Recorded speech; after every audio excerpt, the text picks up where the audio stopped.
Hola, bienvenidos a Viñetas. Hoy me gustaría comentaros un poco los cimientos del universo Marvel, de los que a veces no se suele hablar demasiado y de los que bebe mucho el universo Marvel actual y que conocemos. Allá vamos.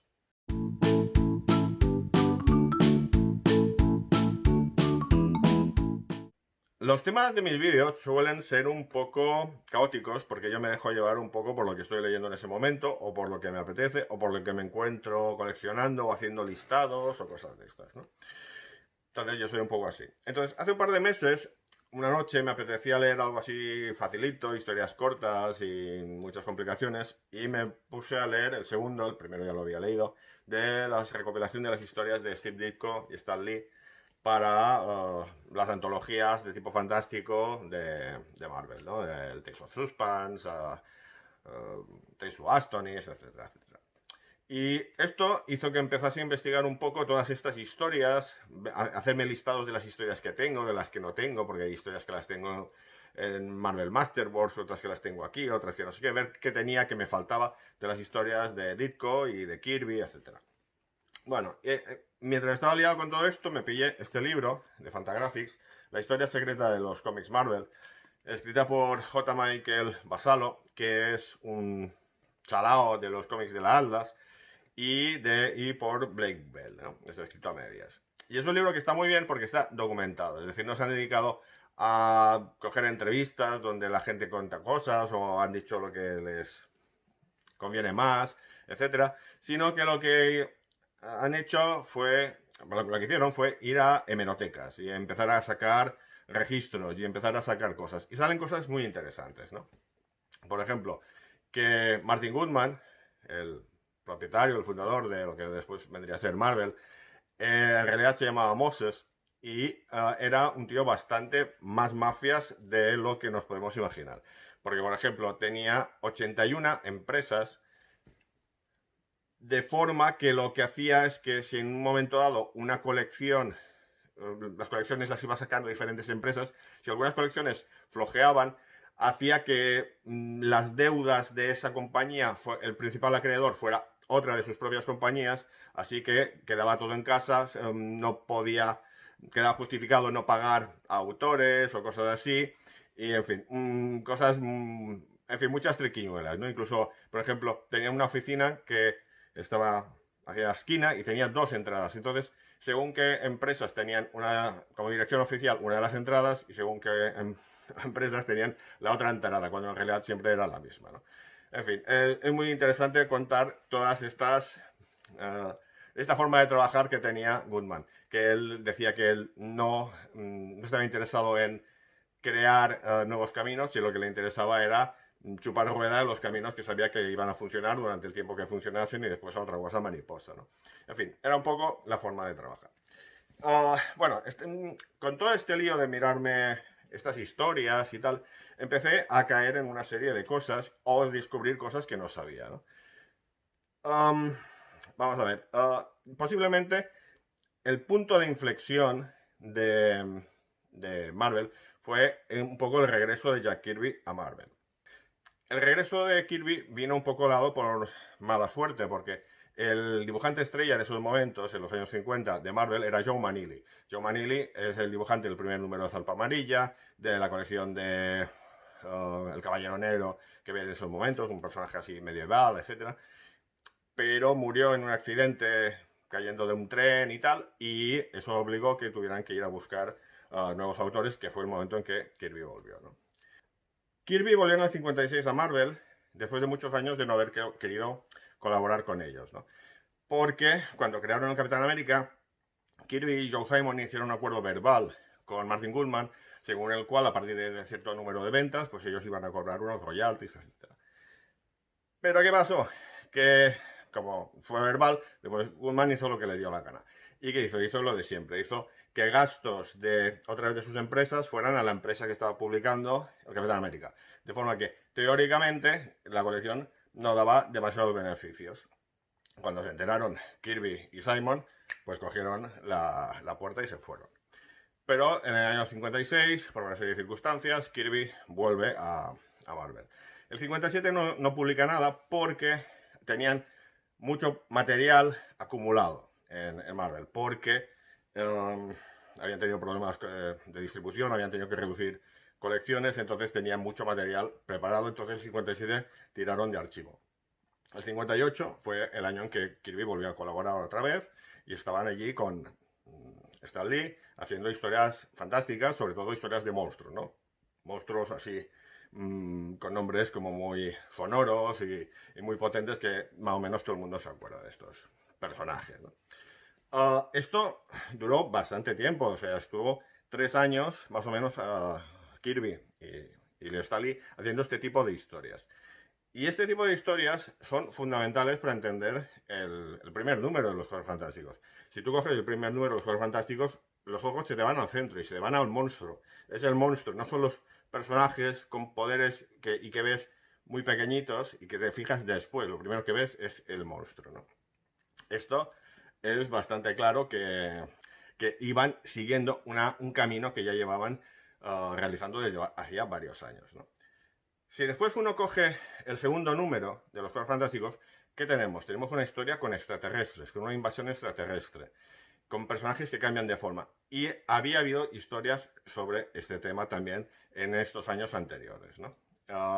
Si miramos después el número 3, tenemos la historia del Hombre Milagro, que es un artista mago que actúa en espectáculos de variedades, una cosa que ha desaparecido ya totalmente a estas alturas, pero que entonces aún se hacía en los años 60, y que era algo que Lee había tocado varias veces en algunas de sus historias, ¿no? Historias de magos, de teatro, etcétera, etcétera. El cuarto, tenemos la recuperación de Namor, y todo el mundo dice, oh sí, la primera recuperación de un personaje de la Edad de Oro. Sí, no, porque, a ver, la Antorcha Humana era una remodelación de un personaje de la Edad de Oro, el personaje de la Antorcha Humana que creó Karl Burgos, ¿no?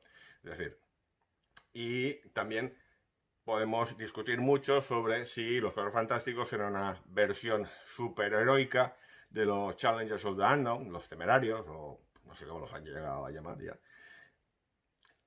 Pero también habría que matizar que algún elemento ya recuerda a una especie de nueva versión de los Challengers que se hizo en DC, que eran los Sea Devils, los Diablos del Mar, que eran como una especie de aventureros submarinos, y donde allí había los arquetipos más parecidos incluso a los de los Juegos Fantásticos, porque había dos hermanos, un jovencillo y su hermana, etcétera, ¿no? Que era algo que después de los Juegos Fantásticos pues estaba allí, ¿no? El quinto número tenemos una historia de viajes en el tiempo, que también era un clásico de estas historias de fantásticas de estos años anteriores, ¿no? Todo este tema, dándole vueltas, vi que es que se repetían muchos temas. Sí, ya sé que hay mucha gente que le encanta discutir de si Lee hizo algo, Lee no hizo absolutamente nada. Hombre, algo tenía que hacer, porque recordemos que en esos momentos había unas páginas de texto con cuentos, etcétera, de 2 páginas y tal, y los tenía que escribir alguien, y eso seguro que lo hacía Lee. O sea, yo esto lo tengo más que claro, ¿no? Y sí que yo siempre he creído que Lee tenía una cierta creencia por una serie de temas. Y todas estas historias que son como fábulas morales, a él siempre le han gustado y siempre han acabado saliendo y tal. Y mirando un poco esto, me di cuenta de que Lee era muy dado no solo a reciclar temas, que es lo que os estoy explicando ahora, o elementos, sino que incluso reciclaba historias sin ninguna manía, ¿no? Por ejemplo, yo aquí me he apuntado unas cuantas porque es muy curioso. Por ejemplo, en el año 53, en el Men's Adventures 21, contó una historia sobre naves extraterrestres, ovnis, pero que en realidad no eran ovnis. Eran seres vivos. En la misma nave es el ser vivo. En este caso, en esta historia, dibujada por Fred Kida, estos ovnis eran en realidad como almejas voladoras que acababan comiéndose a 2 tíos que los habían visto y que ellos estaban cogiendo almejas, pues ahora son a ellos los que se los comen, ¿no? Esto sería una historia, ya os digo, del año 53. En el año 58, en Strange Worlds 1, dibujada por Jack Kirby, volvía a contar un poco la misma historia. Una nave extraterrestre, en realidad la nave extraterrestre es la que está viva. Lo mismo que pasó con una historia dibujada por Ditko en el Tales of Suspense 11, en el año 60, o Don Heck en el Strange Tales 101, en el año 62. Es decir, son prácticamente la misma historia, con dibujantes diferentes y algún detalle un poco cambiado, pero básicamente lo mismo, ¿no? Después hay, por ejemplo, hay una historia donde quedan un hombre y una mujer solos en un planeta, porque no quieren abandonarlo por una serie de circunstancias y quedan como los últimos habitantes de ese planeta, y en realidad son los primeros, porque al final de la historia descubres que uno se llama Adán y el otro se llama Eva, ¿vale? Hay una historia muy famosa del año 61 de Steve Ditko en el Strange Worlds, Strange Tales 90, pero realmente en el Strange Worlds 1 la había dibujado antes Don Heck 3 años antes, ¿no? En el año 58. O sea, otra vez la misma historia. Y después, por ejemplo, hay una serie de historias también que él hizo donde un gran dictador galáctico, gran conquistador de planetas y una mala bestia que va arrasando todo por donde va, acababa siendo machacado por una masa de agua gigante que al final acabas descubriendo que era un grifo, un vaso de agua, una cosa de estas, porque en realidad era un ser diminuto, ¿no? Esto pasó en una historia de Ditko en el Tales of Suspense 9 en el año 60 y en el Amazing Adult Fantasy 9 en el año 62, que es una historia más conocida, que además era la portada, que era la historia de Tim Buba, ¿no? Esta historia de Tim Buba, creo que lo tengo por aquí. Espera. Tim Buba, ya lo tengo esto, el Amazing Adult Fantasy, el integral, el tomo este. Después, años después, en este número, el Silver Surfer 4, bueno, esta portada es icónica, preciosa, pues había los complementos del Vigilante. Esta historia, dibujada ya en este caso por Howard Purcell, volvía a contar la misma historia. Se indica que es una recreación, pero no se dice ni de dónde, ni de cuándo, ni de nada, ¿no? Bueno, ya os digo que esto era una cosa que les hacía bastante gracia a el ir reciclando historias, temas, personajes, etc. Y si uno coge todas las historias cortas estas que os enseñaba de Ditko o las que hacía con Kirby o con Heck o con cualquiera de estos, ves que hay muchas repeticiones de temas, ¿no? Ali también había una serie de historias que también le hacían bastante gracia, que eran historias sobre la relación de tamaños entre diferentes personajes, ¿no? Os comentaba antes un poco lo del Team Bubba, y esto también pasó en otros personajes. Y, por ejemplo, se ve en la historia de Kurgo y el Planeta X del número 7 de los Cuatro Fantásticos, ¿no? Es por esto que yo, por ejemplo, tengo bastante claro que los primeros números de los Cuatro Fantásticos, seguro que en los argumentos Lee metía mano, porque eran temáticas que él ya había reciclado con Kirby, con Ditko o con otra gente, ¿no? Pero, por ejemplo, también había otro tema que a él le gustaba, que hizo una historia para un número de Tales to Astonis, el número 10, sobre un personaje que tomaba un suero de la juventud y empezaba a volverse cada vez más joven, más joven, más joven, hasta que desaparecía. Esto es algo que después muchos recordarán por la historia de la tableta de Spider-Man. Esto era prácticamente la misma historia, pero en un ambiente superheroico y donde se reciclaba un poco la idea general de esto, ¿no? También, por ejemplo, hay una historia en el Tales of Suspense 22, de una historia de estas de monstruos que hacía Lee con Kirby y tal, que era sobre un monstruo llamado Brutu. Y es la historia de un científico así enclenque, pero que la chica que está por allí, pues parece que nadie, él está muy colgado de ella, pero en realidad ella está enamorada de él, bla, bla, bla. Y después él, por una serie de circunstancias, acaba convirtiéndose en este monstruo que todo el mundo interpreta como un peligro y van a por él y lo intentan destruir y él está ahí encerrado sin poderse explicar que él no es que lo dejen tranquilo, etc. Uno lee esta historia y ve un poco las líneas generales después de lo que serían los primeros números de Hulk, ¿no? Sin demasiados problemas, ¿no? Había también, por ejemplo, una serie de historias que había hecho con Ditko, Stan Lee, que eran historias donde un árbol o un león, por radiaciones, acababa cobrando inteligencia y empezaba a pensar en conquistar el mundo y bla, bla, bla. Entonces, esto también, por ejemplo, es un tema que acabaría siendo usado por Lee y Kirby en la historia de El Escarabajo Escarlata, una de las historias del Hombre Hormiga, ¿no? Entonces, ya os digo que hay muchas, muchas referencias a todo esto. Estas historias de personajes con tamaños diminutos y cosas de estas, a Lee siempre le hicieron mucha gracia, ¿no? Entonces, hizo varias historias con varios dibujantes, pero sobre todo con Kirby. Con Kirby nos acordamos mucho del origen del Hombre Hormiga, evidentemente, que apareció en el Tales to Astonish 35, pero en realidad ya había salido como una historia sin traje, sin superpoderes y tal, una historia más de corte fantástico, en el número 27, ¿no? El mismo año, a principios de año. Entre medias se publicó una historia que era un poco lo mismo, de un personaje que se volvía diminuto, pero que en lugar de hormigas la cosa iba de abejas, ¿no? Y acababa en una colmena, etcétera, etcétera. La forma de trabajar debería ser un poco caótica, porque, por ejemplo, el mismo mes que aparecía el Fantastic Four 5, la primera aparición del Doctor Muerte, del Doctor Doom, aparecía en el Tales to Astonish 31 un personaje, un extraterrestre, que tenía un aspecto muy, muy similar, ¿no? Entonces os pongo aquí la imagen para que veáis que había allí mucho reciclaje de personajes, ¿no?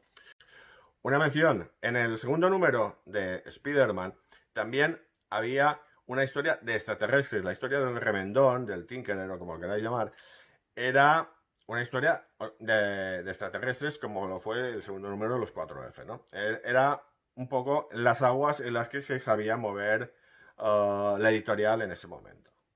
Si en el primer número de los 4F reciclamos a la Antorcha Humana, en el cuarto número reciclamos a Namor, bueno, también sabemos que en el número 4 de los Vengadores, pues se recuperaba al Capitán América, ¿no? Vale, bien, hasta aquí, estupendo. Pero esto fue solo algunos de los ejemplos. Yo aquí he ido apuntando bastantes más, ¿no? Por ejemplo, Hulk.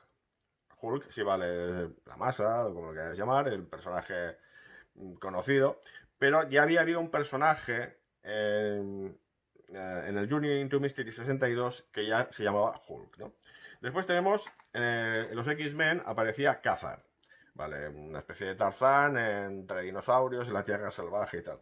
En realidad, este personaje había aparecido ya en los cómics en los años 40, en los primeros números de Marvel Comics, que era un personaje que era un reciclaje de Tarzán bastante desvergonzado, ¿no? Y era un personaje que había surgido antes en los pulps, ¿no? Yo tengo este tocho que recupera los 3 pulps del personaje de Khazar. Este Khazar vivía en el Congo y Khazar significaba el hermano de Zar. Zar era un león que le acompañaba, igual que Zabu, para que me entendáis, y tenía allí sus aventuras y tal. Estas novelas están firmadas por un tal Bob Bird, pero nadie sabe quién era realmente. Esto evidentemente era un seudónimo y nadie sabe quién lo llegó a hacer. Salieron 3 números y ahí se queda, ¿no? Hay que decir que Marvel Comics durante muchos años no solo publicaba cómics, publicaba también pulps, publicaba revistas de cotilleos, publicaba libros de chistes, yo que sé, publicaba muchísimas cosas, ¿no? Por eso Martin Goodman tenía todo este rollo de las diferentes empresas que os explicaba antes. De hecho, Goodman era, ahora es que me he acordado otra de sus puñeterías, lo primero que sacó fue un pulp de una novela del oeste que decía una novela original y tal, y en realidad era una reedición, o sea, es que era una... no te podías fiar nada de lo que decía este hombre. Incluso hizo también otra cosa que al final le costó juicios y problemas con organismos oficiales, etcétera, que era que reeditaba novelas cambiándoles el título y cambiando los nombres de los personajes. Pero era una novela ya publicada anteriormente, para no pagar al autor, etcétera, etcétera. O sea, ya es que ahora me he acordado y está bien. Bueno, otros nombres de personajes que él recuperó de cómics anteriores a lo que sería el inicio de la era Marvel. Electro, que también había un personaje en una historia de estas de fantásticas y tal. Ángel, que había sido el ángel de la Patrulla X, pero había habido un personaje Ángel, una especie de justiciero con pinta de Rolf Flynn o Clark Gable, no sé qué, que también había aparecido en los primeros números de Marvel Comics. Black Widow, la viuda negra, que en la versión original era una especie de personaje así demoníaco y tal, ¿no? El Destroyer, el Destructor, que tenemos más o menos ubicado en los cómics de Thor, pues había habido un personaje de los años 40, que era también un justiciero y tal, y que un personaje que había creado, bueno, no sé si creado, pero que sí que había colaborado Stan Lee en sus inicios. Falcon, el halcón, que también tenemos ahí ubicado junto al Capitán América, había habido un Falcon en los cómics de los años 40. Y después tenemos dos ya más así por la patilla, ¿no? Daredevil, en realidad había habido un Daredevil anterior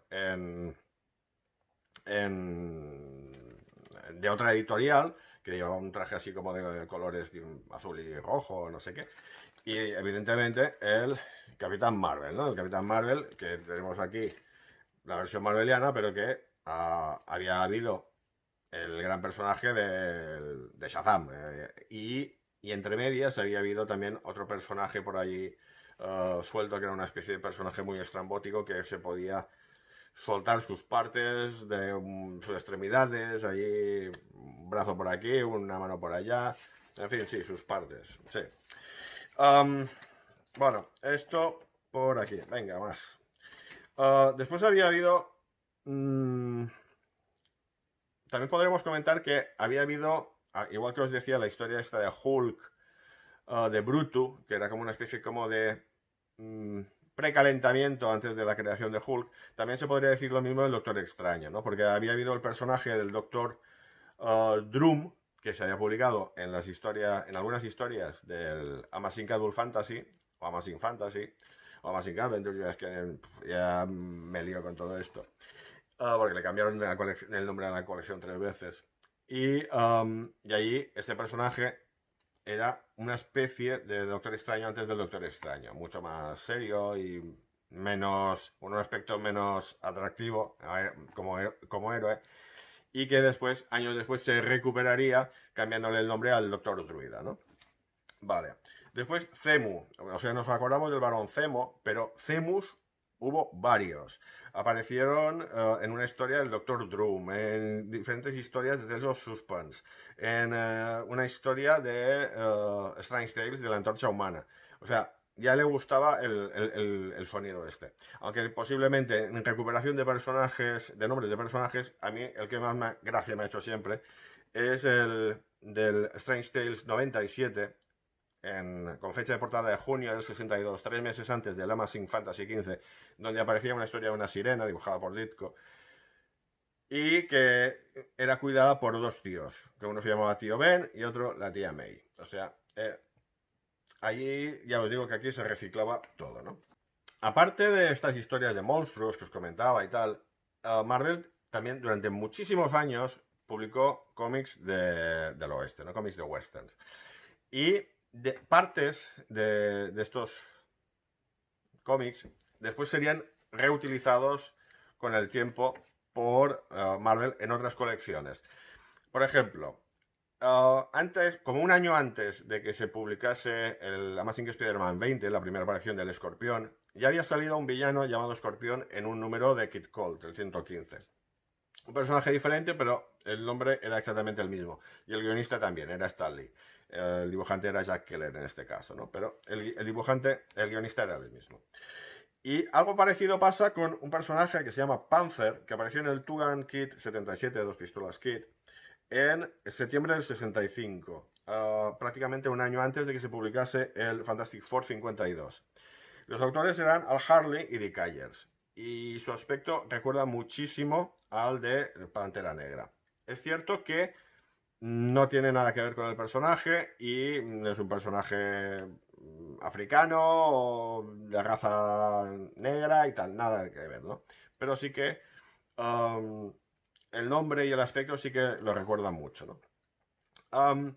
También hay que mencionar una cosa que haciendo todas estas investigaciones he descubierto, por ejemplo, uno siempre tiene la idea de que siempre se parece decir que Pantera Negra fue el primer personaje negro de Marvel.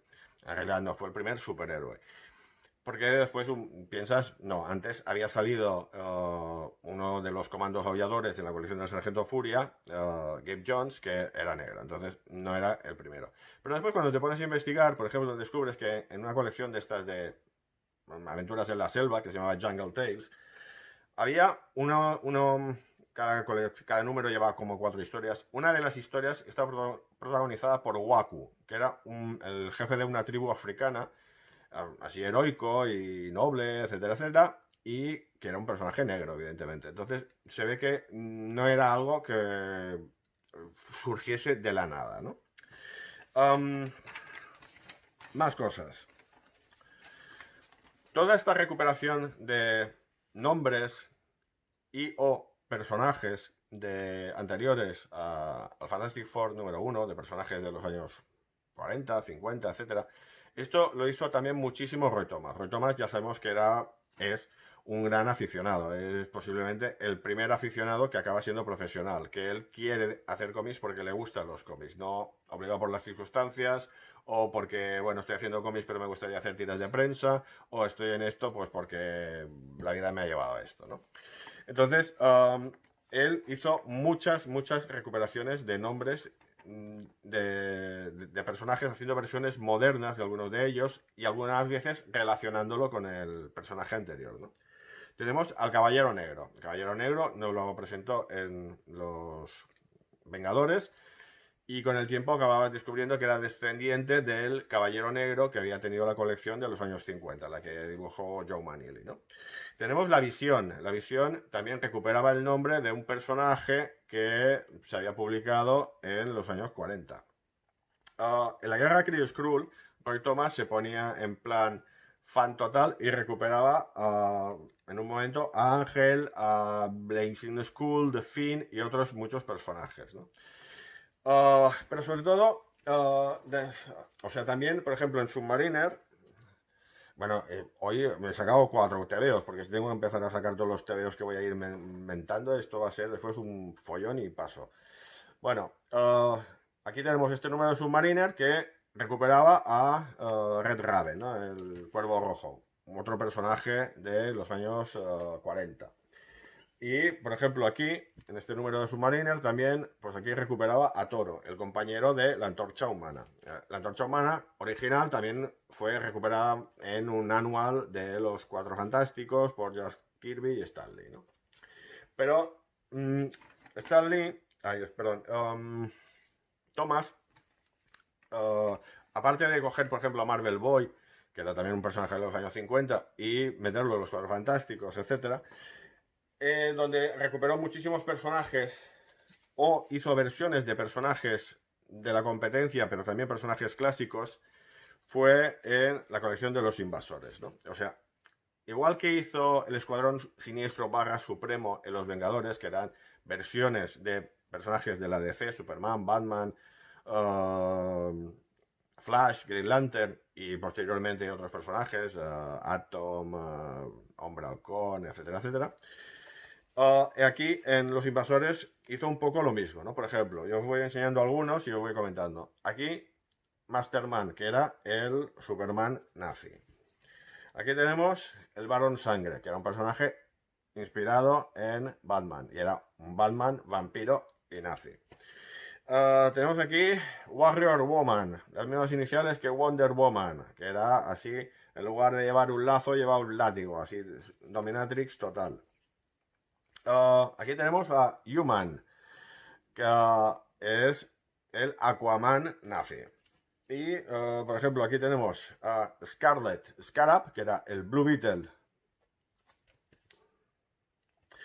Y aquí, este tiene bastante gracia, era una historia de 2 partes que a mí me gusta especialmente, dibujada por Frank Robbins, que eran los cruzados. Y los cruzados eran los personajes de la Quality, ¿no? Y aquí había las versiones de Dolman, del Tío Sam, de Black Condor, etcétera, etcétera, ¿no? Era una recuperación bastante amplia de personajes. Esto seguiría después en una miniserie de los invasores que hizo en los 90 Thomas, y donde recuperaría un personaje que era el Doctor Nemesis y que después ha sido bastante utilizado en colecciones de mutantes y cosas así, ¿no?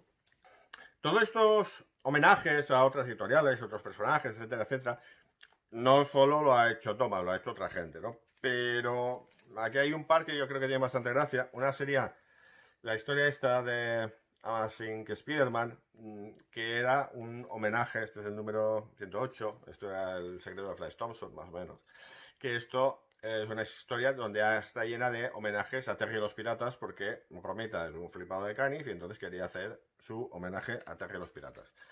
Esta historia, la historia con la primera aparición de Hammerhead, cabeza de martillo y tal, guionizada por Jerry Conway, dibujos de John Romita, creo que también es bastante evidente que esto es un homenaje a Flattop, ¿no? Uno de los grandes villanos del cómic de Dick Tracy. Vale, seguimos. Antes de los Cuatro Fantásticos había todas esas historias de monstruos y historias de corte fantástico y tal, pero también había otras cosas. Había los vaqueros, que ya os he comentado, con colecciones como Kid Colt o Rawhide Kid, Rayo Kid, Látigo Kid, etc. Estos dos personajes eran los más populares en ese momento. Después irían apareciendo otros personajes de western ya más influenciados por los superhéroes, ¿no?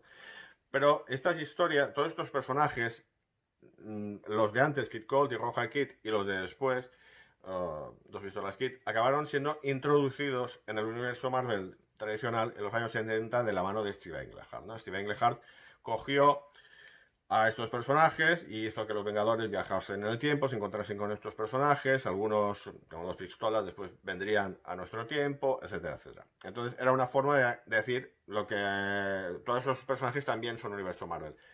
Aunque las historias que a veces se han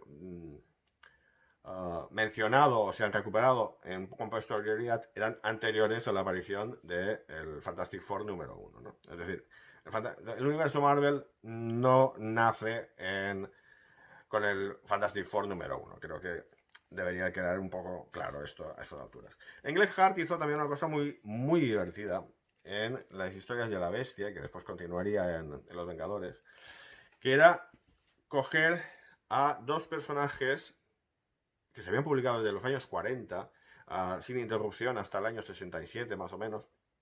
Eran Patchy Walker y su novio, Booth. Eran historias de un corte... no sé cómo deciros, en plan Archie, para que me entendáis. Eran historias así entre humorístico y romántico y tal, y que intentaba llegar a un público femenino, etc. Aquí lo que hizo Englehart era mostrar que los personajes se habían casado, que el marido de Patchy Walker, el Bush, al final no era un tipo muy majón y más bien lo contrario, etc. Entonces fue también una recuperación de todos estos personajes, de todas estas líneas en el universo Marvel. Otro de estos personajes era Millie the Model, Millie la modelo, que también aparecería ocasionalmente en Los Defensores o cosas de este estilo, ¿no? Hay que... ahora os voy a enseñar una serie de personajes que también han sido recuperados o que tienen dependencia, bueno, una serie de curiosidades varias, ¿no? Por ejemplo, Ghost Rider, aquí, el jinete fantasma.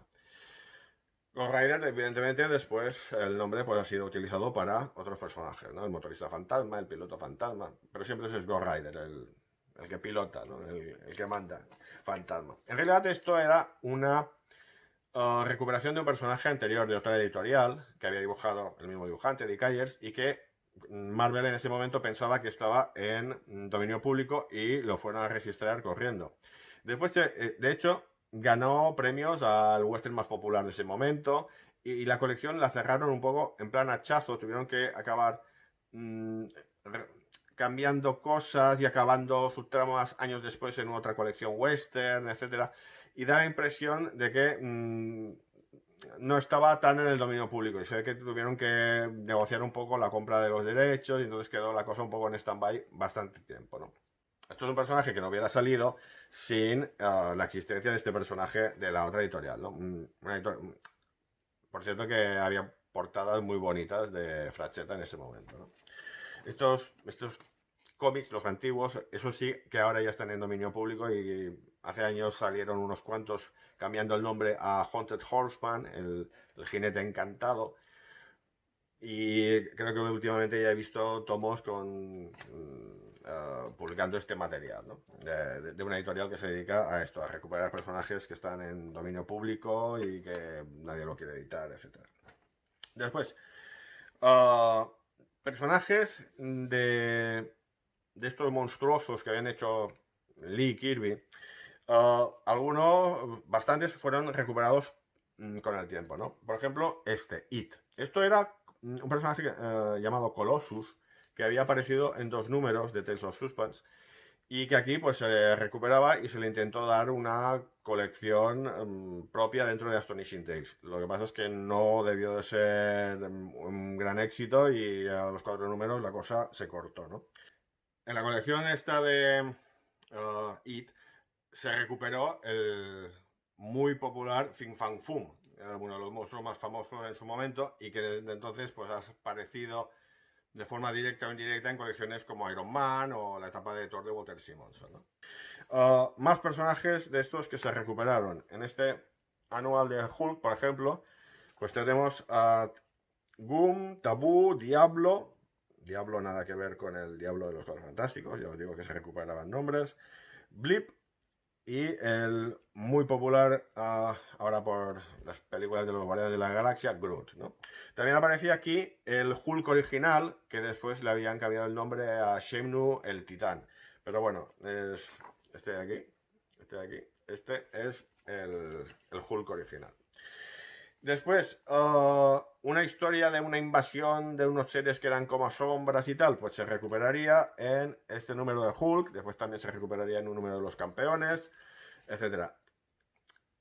Es cierto que no recuperaban normalmente estos personajes directamente, sino que los asumían como parte del universo Marvel a partir de una reedición que se hacía más o menos contemporánea con esos números. Entonces la historia esta de las sombras había aparecido en un número de Where Monsters Duel o una cosa de estas, y entonces fue como que se recuperó.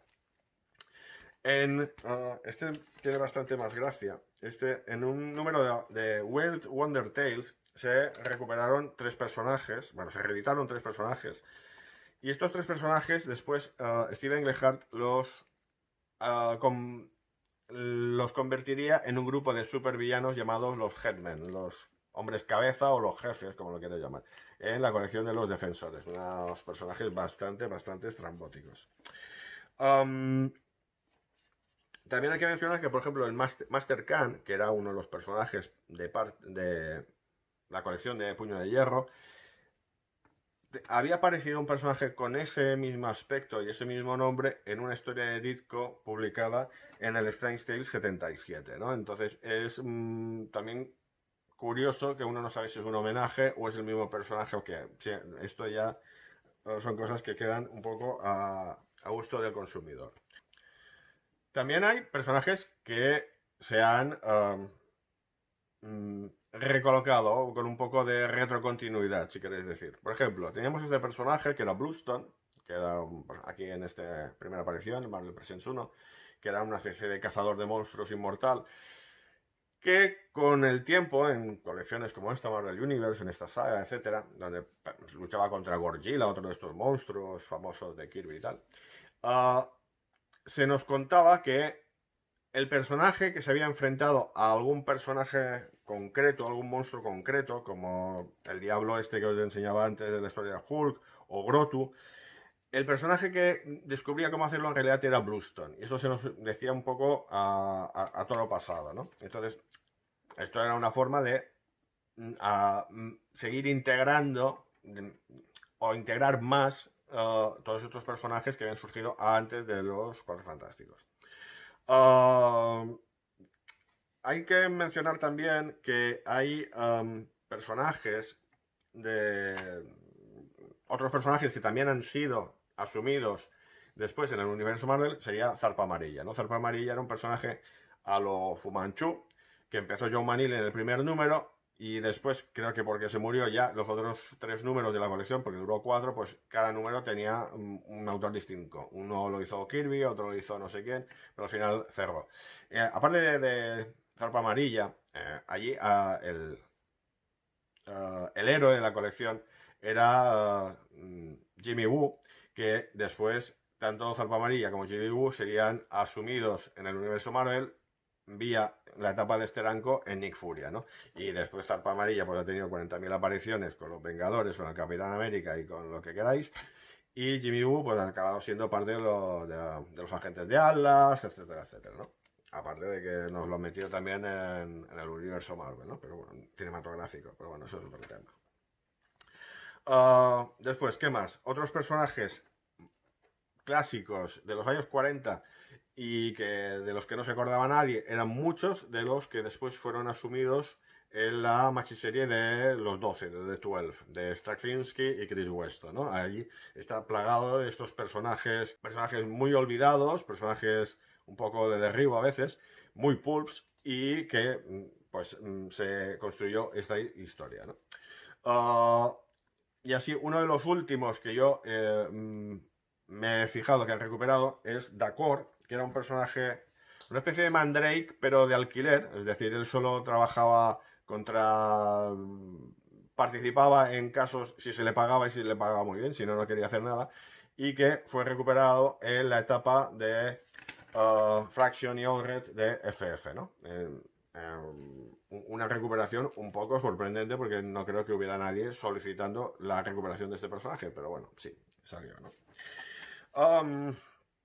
Bueno, como veis tengo aquí notas para aburrir y os he dado datos así en plan un poco explosivo. Ahora lo que quiero es que con todo este panorama de datos tengamos claro que el universo Marvel no nació con los Cuatro Fantásticos número 1, ¿no? Era algo que venía de antes y que como el cerdo se aprovechó todo lo que se podía y más, ¿no? Bueno, seguramente me he dejado personajes para aburrir, recuperaciones de personajes para aburrir, recuperaciones de nombres para aburrir. Pero bueno, esto es lo que yo he ido apuntando estas últimas semanas y esto es lo que me ha salido. Si se os ocurre algo y lo queréis poner en comentarios, estupendo. Yo encantado y lo comentamos. Nos vemos en el próximo vídeo. Salud.